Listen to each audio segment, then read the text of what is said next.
সুপ্রিয় দর্শক, আসসালামু আলাইকুম। আমি এখন রয়েছি আল আরাফা ইসলামী ব্যাংক টাওয়ারের সামনে। আপনারা দেখতে পাচ্ছেন যে এই ব্যাংকের অনেক কর্মকর্তা অর্থাৎ এমপ্লয়ি যারা রয়েছেন তাদের চাকরি চলে গিয়েছে।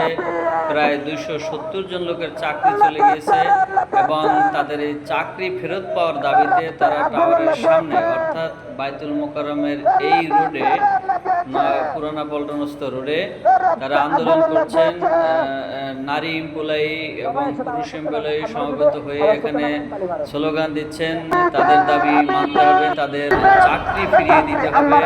দর্শক, আপনাদের বলে রাখি যে বেশ কয়েক মাস আগে, প্রায় 1 বছর আগে, সোশ্যাল ইসলামী ব্যাংক লিমিটেডের কর্মকর্তাদের চাকরি গিয়েছিল এবং তারা এইভাবেই সিটি ব্যাংকের সামনে অর্থাৎ সিটি সেন্টার যাকে বলি, মতিঝিল সিটি সেন্টারের সামনে এইভাবেই তারা রাস্তা ব্লক করে আন্দোলন করেছিল।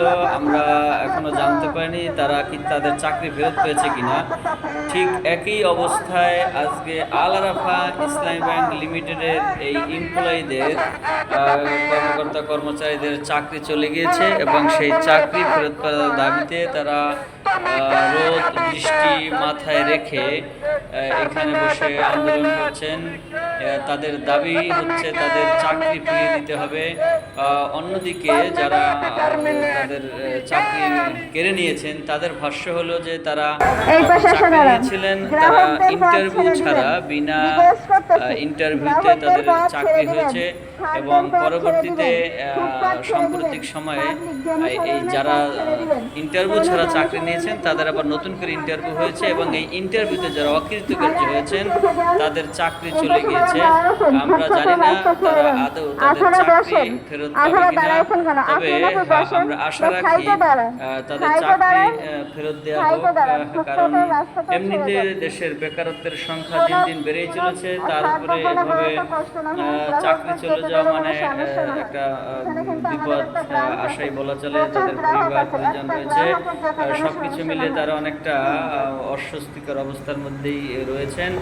তো আমরা আশা করি দর্শক তারা যদি তাদের চাকরি ফেরত পান। এখানে দর্শক দেখতে পাচ্ছেন যে তারা সমবেত হয়ে নারী পুরুষ এবং সকলে মিলে এখানে স্লোগান দিচ্ছেন যে তাদের দাবি মানতে হবে এবং তাদের চাকরি ফিরে দিতে হবে।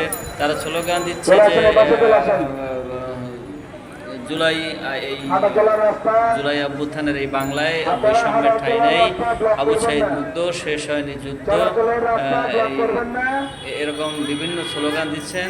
যাই হোক দর্শক, আমি দেখাচ্ছি আপনাদের যে তাদের এই আন্দোলন চালিয়ে যাচ্ছে। আমরা সকলেই আশা করি যে তাদের চাকরি ফেরত পাবে।